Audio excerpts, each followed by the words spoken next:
Hello, everyone, and welcome to another episode of Unfound. Now, I am, of course, Unfound's host, Ed Denzel, and today we are covering the disappearance of Mark Panela, who disappeared from Wailea, Hawaii in early February of 2021. If you don't know what Unfound is, allow me to describe it to you. This is a program that I started last summer, so the summer of 2020, in which I decided that I wanted to cover more recent disappearances. If you are aware of this podcast that I've been doing for about 4.5 years, maybe you're new, you've never heard of Unfound before, and you just have come across this video for the first time. One of the rules that we have for the episodes that come out every Friday is that the disappearance must be at least a year old before we will cover it, feature it, do interviews for the Friday episodes. And there are many rules for that. I would urge you to go to the Q&A episodes that I've done over the past couple years to find those reasons. But eventually, getting into 2020, I decided, I wanted the flexibility of covering some more recent disappearances, ones that end up in the news maybe after a month or 2 months, 4 months. And that's how Unfound now got started. And I guess at this point, being that this is April of 2021, I guess we've covered about 8 disappearances for this video series.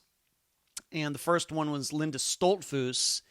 And unfortunately, very recently, within the last couple of weeks, her remains were found in Pennsylvania, and the man who killed her is in custody. That was the first Unfound I ever did, and fortunately, her murderer has been caught, and her remains have been found.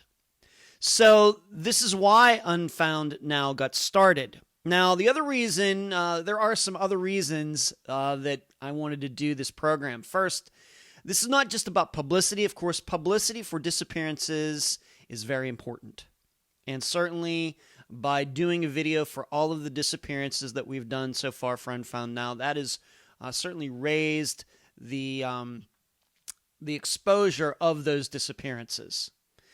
But the other reason that I wanted to do Unfound Now is to show all of you how we look at disappearances as they are happening in the news. Of course, on the regular program, we cover disappearances that could go back 60, 70 years. And whereas on Unfound Now, they're all very recent. And so we are just like all of you, looking at the details as they come out in the news. So this gives all of you an opportunity to see how we analyze disappearances that suddenly get into the news. And this series also is trying to educate all of you. And I have some things written off to my left, your right. The program is all about education and publicity. What should you notice when reading a missing persons article? What details should catch your ear while listening to a missing persons program, whether it's Unfound or any other? And how should you interpret details that seem incomplete? This is the general idea of Unfound on top of everything else. We are all about education here at Unfound. Now, as for the points that I'll be talking about later in this video regarding the disappearance of Mark Panela, allow me to go through those firstly, and then I'm going to cut away, I'm going to show you a map, do a little map explanation of the different locations while reading an article about Mark's disappearance, and then I'll come back here and we'll get deeper into these 3 points that I'm about to mention. Number one, so what are the major points that will be covered in this Unfound Now? Number one, vague or inexplicable descriptions in articles can lead us to a lot of speculation. Number two, eyewitnesses should only be believed after proving there is a lot of corroboration of whatever they say. And number three, the world is a dangerous place. Go out on your adventures accordingly. So once again, we're going to cut away to a map explanation while I read an article, and then we will get further into those points using the facts of Mark's disappearance as a template. Okay, everyone, I'm going to leave this map on the screen as I read an article from HonoluluCrimeStoppers.org regarding Mark Panela's disappearance. And I will point out a couple things as I'm doing so, as I read this article. And you have to understand, this article that I'm going to read is the most complete article I could find on the regular internet or Facebook or anywhere else. So here we go. Crime Stoppers and the Honolulu Police Department are seeking the public's assistance in locating Mark Panela. He was last seen leaving a residence, please remember that comment for later, in the Waialua area in the early part of February 2021. Please remember that. A witness mentioned seeing a male matching the description of Panela on Sunday, February 7th, 2021, at approximately 9:30 a.m. Please remember that date, February 7th. Panela was walking toward the ocean wearing a wetsuit and carrying the dive gear near Kahana Bay. A friend later found his vehicle in the area of Kahana Bay on Sunday, February 21st, 2021, 2 weeks later, from February 7th to the 21st. Panela has not been seen or heard from since. His family and friends are very concerned for his safety and well-being. That is the most complete article I could find, and I will be dissecting that article here once we finish with this map portion. So we have Waialua over here on the left, on the west side. This is Oahu. You can see Honolulu down here, bottom of the screen, Pearl Harbor. Here's Waialua. And as you can see at the top of the screen, it takes 48 minutes. It's 28.5 miles to drive from Waialua, going the whole way around there to get to Kahana Bay. I've also done a Google Street View, which will not be shown in this video, showing the area. It's beautiful. I can see why anybody would want to go scuba diving in that area. But there are public parking lots, and so I just have to guess that is where Mark's vehicle was eventually found once again on February 21st of 2021. And I'll be talking about some of the details of that article here in a few minutes. Now, as you will notice, though, 2 months, little over 2 months after his vehicle was found, and still we have no information, at least public information, regarding any videos. Are there any security videos in these parking lots over at Kahana Bay? Any videos over here near where he left this residence, quote unquote residence? We don't have any phone information, no pings, no records. Did he use his phone after leaving here? Did it ping over in the Kahana Bay area? No public information regarding that. Once again, over 2 months later. Another point is Mark did not tell anyone. It doesn't seem what he planned to do that day. So he's over here. Did he not mention to anybody that he was heading over to Kahana Bay? And being that he went missing, wouldn't that have been the first place they would have looked? And still, his vehicle was not found until at least 2 weeks later. It's unclear. And there's no social media activity mentioned in anything that I could find. I did look for a social media kind of Facebook account for Mark. There is a Mark Panela, but I'm not sure it's the same Mark. And so we don't have any information regarding that as well. All we have is what I would call a very vague article with some items that don't quite make a lot of sense to me. And that's what I'm going to be talking about here in a few moments. But once again, he's over here at Waialua, and sometime, quote unquote, in early February, he drove seemingly over here at Kahana Bay to go scuba diving. This witness allegedly saw Mark and saw him with diving gear, and that was the last time anybody ever saw Mark. So that's the map. That's an article, the most complete article that I could find as of April 27th of 2021 regarding Mark's disappearance. So we will now go back to me being on the screen, and I will talk about those points that I mentioned, those 3 points I mentioned very early in this video.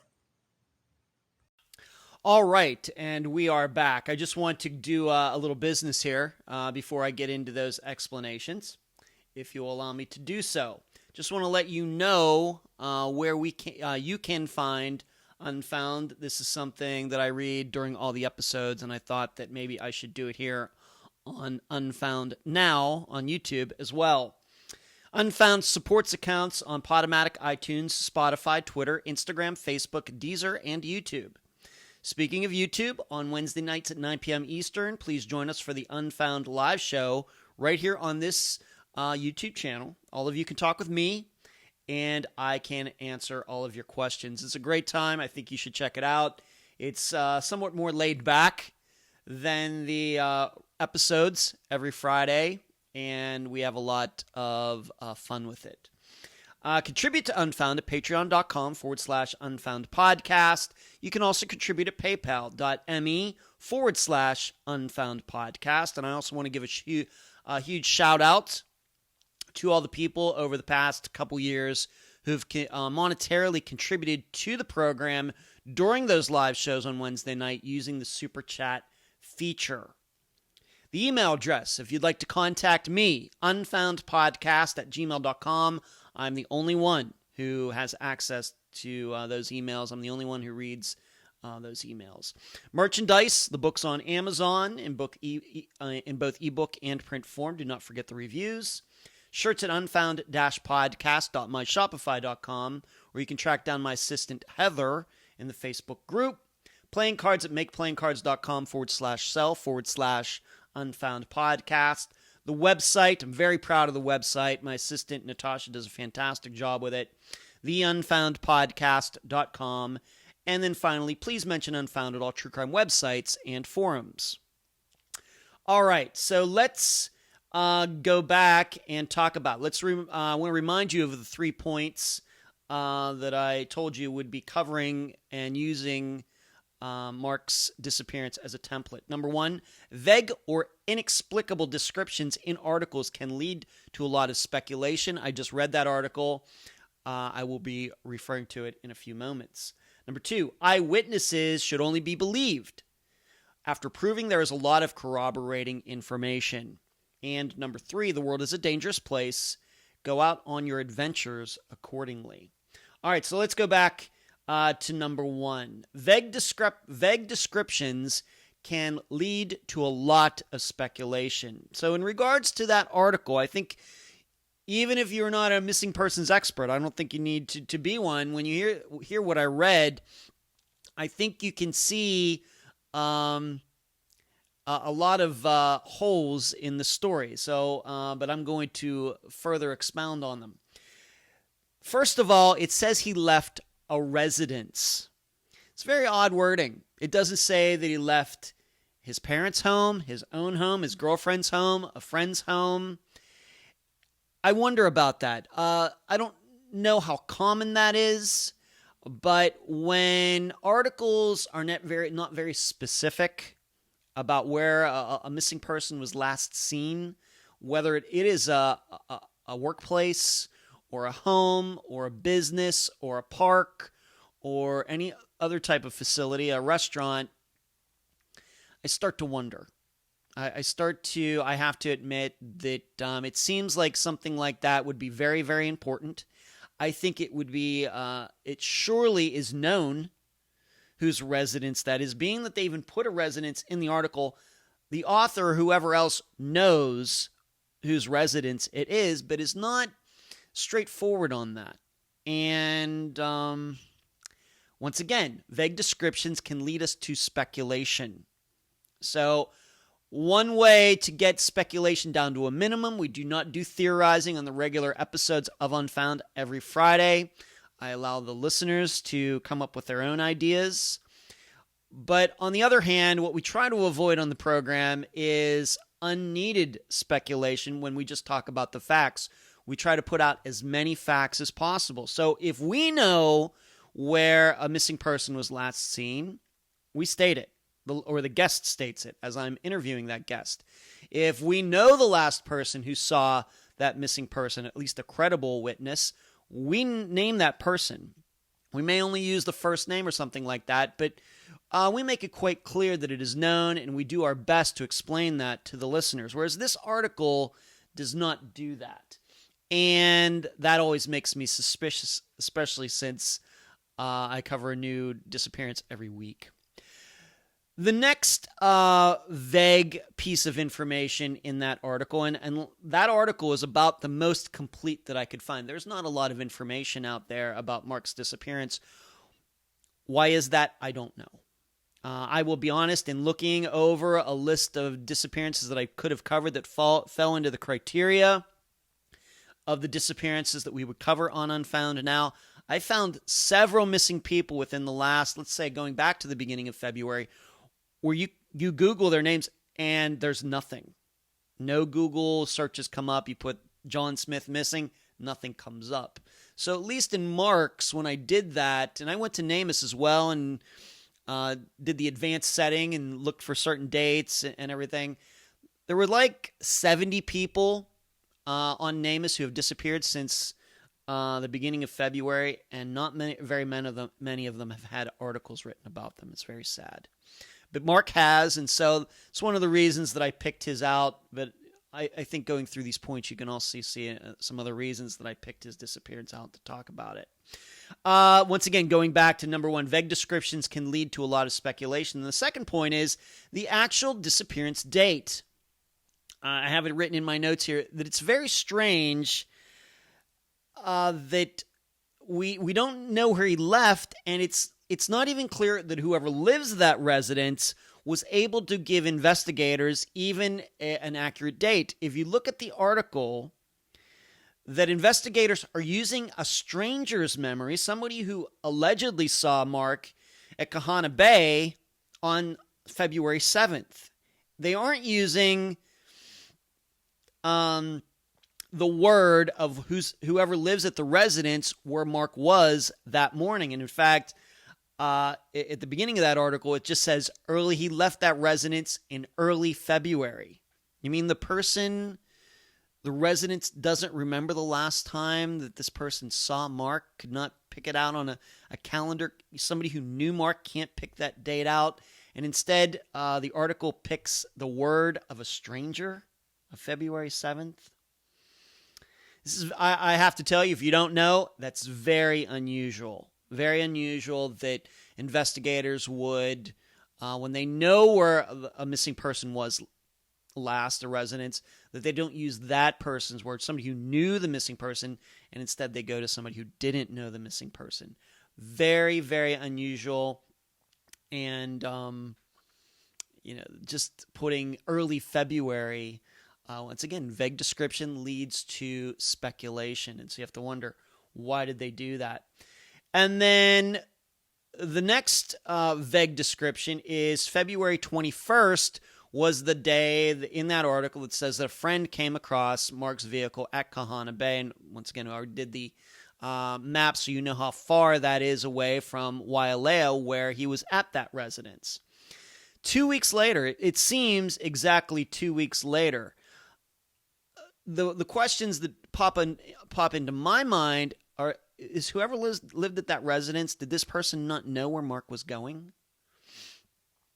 Did Mark not say that morning, well, I'm going to do some scuba diving today, or I'm going home, or I'm going to work? No word on that at all. It just strikes me as odd. Did nobody notice that his scuba gear was missing? If so, why did they not go to some popular scuba spots and look for his car? As I showed in the video, or as I talked about, there are parking lots at Kahana Bay. It would have been very easy to drive through them, and it seems eventually someone did, but not till 2 weeks later. Was there not a be on the lookout for Mark? I wonder. I just don't know. just don't know. So there's a lot of unexplained, seeming things that seemingly you'd think there'd be easy answers to that would make it into an article that are not in any article that I could find on Mark's disappearance. And that leads to speculation. As you can hear, I'm kind of doing that right now. All these kinds of things can lead to possibly needless speculation. For example, if we knew the residents and the resident was willing to say an exact date, then we wouldn't be suspicious of maybe Mark didn't leave that house at all.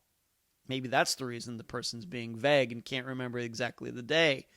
These happen in all sorts of disappearances, especially the ones that have been covered on Unfound.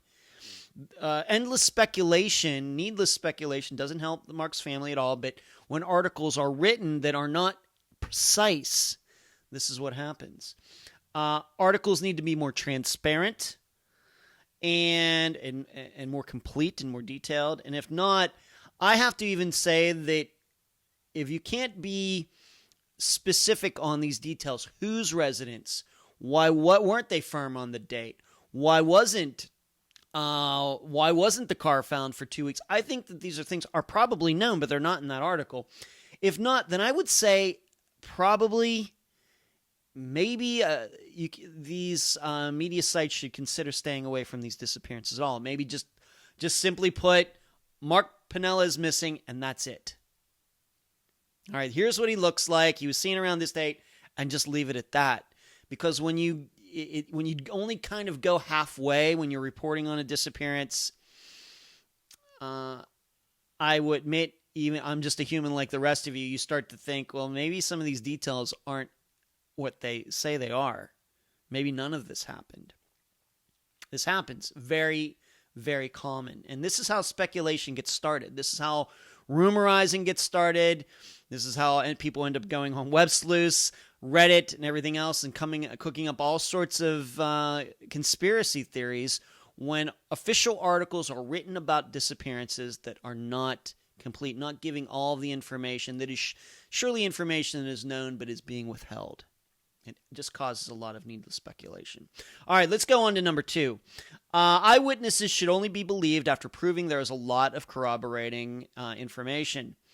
As I've already noted, the article uses a stranger's recollection. The stranger says, yeah, I saw this guy that looked like Mark on February 7th. But what do we know? We know that Mark's car wasn't found until February 21st, which means that they didn't track down this witness till after February 21st, because surely if this guy is in the area and saw Mark, and I'm guessing there was at least one piece of news coverage back there in early February about Mark being missing, this guy didn't come forward.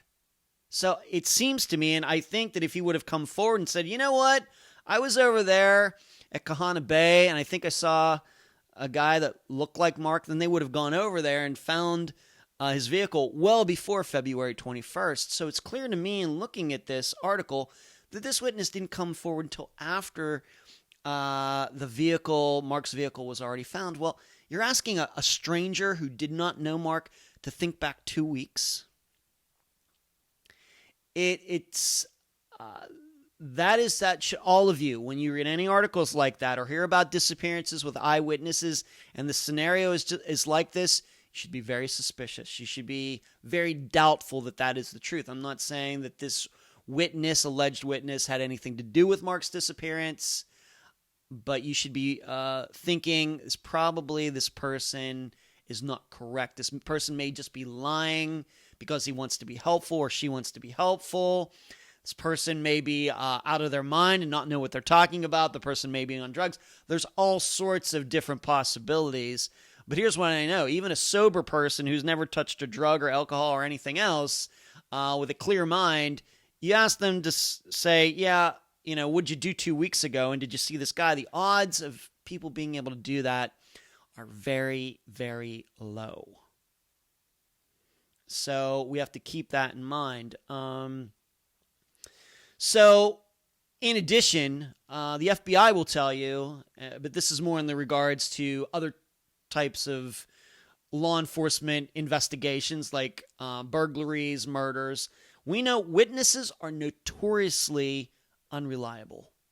And all sorts, even car wrecks. See, there are two cars wreck into each other. There are witnesses. The police show up. And the police, well, which car did what? It's very common the police get conflicting information. Even there are 50 people there. You get 50 different stories. It's a well-known fact. And that's why, of course, in trials, you try to back up what a witness says with real scientific evidence. These days, that would be DNA, fingerprints, video evidence. Usually just having an eyewitness say something is not even close to being good enough. Witnesses misremember, they outright lie, and we surely know at Unfound how much witnesses love to insert themselves into disappearances just to get attention. Very common. And I like to point out this is just a generic scenario, but clerks working at 7-Eleven finds out there's a disappearance, and there's a little girl that's missing, and this clerk will say, well, yeah, I was working the midnight shift, and this little girl, I know it was that little girl was missing. She was in here, she was with an older guy, and she looked very scared, and that they were here for 10 minutes, and here's what they bought, and then they left, and now that I've seen that picture, that is surely that little girl. Police check the video. There was no little girl, there was no man, nothing. The clerk totally made it up. I don't know if the public realizes this, but it's very common. Very common. And I'm not here to pick on clerks. This is all types of people in all types of professions. Very common. So there's no corroboration to this. We don't even have the people from the residents being able to pick out a date. They say early February, and suddenly this person's saying, oh, yeah, it was February 7th. I would be very doubtful that this is the truth. If witnesses come forward, their comments should only be made public after a lot of other evidence comes forward. And as you could hear in that article, it doesn't seem like there's a lot of evidence. Surely his car was found there, and that person says, yeah, I saw him there, but that person may just be saying, I saw Mark there because the vehicle was found there. I can't tell you how common that is. So my opinion is that that witness's statement in that article should have never been written. Should have never been written. You can say that his car was found there on the 21st, and of course, but it should have never been in there. Because people just shouldn't automatically be believed, especially strangers. So, and number 3, the world is a dangerous place. Go out on your adventures accordingly. This disappearance could look like an accidental death. We have Mark. He's not a young man. And, in fact, he's around my age. And maybe it looks like he went scuba diving, if we can even believe this witness. It looks like he might have gone scuba diving, and something happened. Scuba diving accidents happen. It's a dangerous sport. It's a dangerous hobby. It's a dangerous interest. That's why you get all that training. Knowing how to use all that equipment. I took a scuba diving class like almost 20 years ago in Las Vegas. And, you practice in a classroom and in a swimming pool well before we ever went out to Lake Mead. And it very could be that he went down there, might have had a heart attack. Maybe there were sharks out there. Maybe he got washed out to sea. These things are all possible. It's a dangerous place. However, I think we need a lot more details regarding Mark's disappearance before we can really come to that conclusion for reasons that I've already stated. But I want you all to remember this, that whenever you hear any stories about, for example, serial killers allegedly operating national forests, we have to remember that hiking, whitewater rafting, camping in the middle of nowhere are more dangerous activities than they actually appear. We see a lot of cool commercials, car commercials, people in their Subarus going out into the middle of nowhere, the marketing of hiking boots, the marketing for vacations, and it's all fun, and it is. And 99.9% people go do those activities and come out of they're just fine. But that doesn't make it mean it's not dangerous. People are jumping out of airplanes with parachutes all the time. That's also dangerous. And we know once in a while, unfortunately, a parachute doesn't open. Just because 99.9% of people jump out of an airplane and land safely on the ground does not mean it's not a dangerous activity. So, and we have to remember this specifically when it comes to national forests, and this comes to us as humans, that humans are not built for any environment on this earth. The way we are born, we would freeze to death or die from dehydration or sunburn. If we were born in the wilderness as babies, we would get attacked by wild animals. We are not the fastest. We are not the strongest. And we do not even have the best 5 senses on the planet. There are animals that have better eyes than we do, better sight, better hearing, better smelling, better taste, better touch. Of course, what makes us different is our minds. And instead, what do? We have the ability, the intelligence to adapt, to make the environment around us adapt us. We change our environments so we can survive. We make air conditioning, we make homes, we make heating, we create transportation, we make cities, because those are the environments in which we can thrive and survive. We don't have any hair, we aren't very fast, we can't hunt down animals, we need to make weapons, manufacture weapons to do that. And so we're not fit naturally for any environment on this earth except the ones that we create.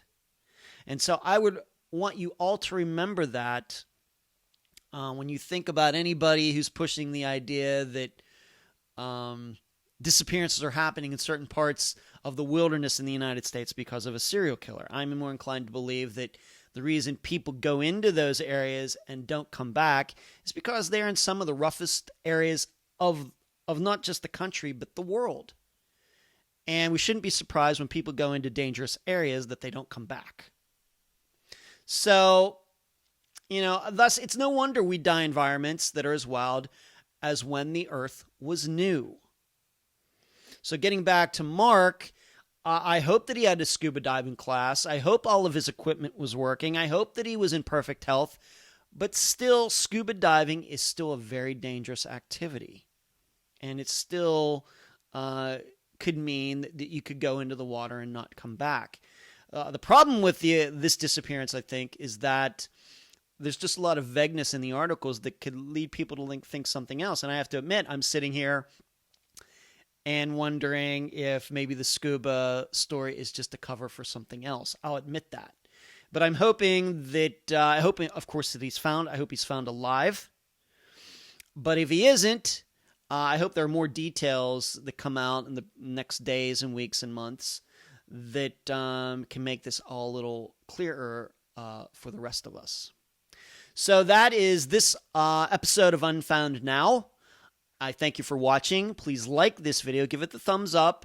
Please subscribe to this channel. And please hit that little bell button so that when we do upload new videos like this one, you will be alerted immediately.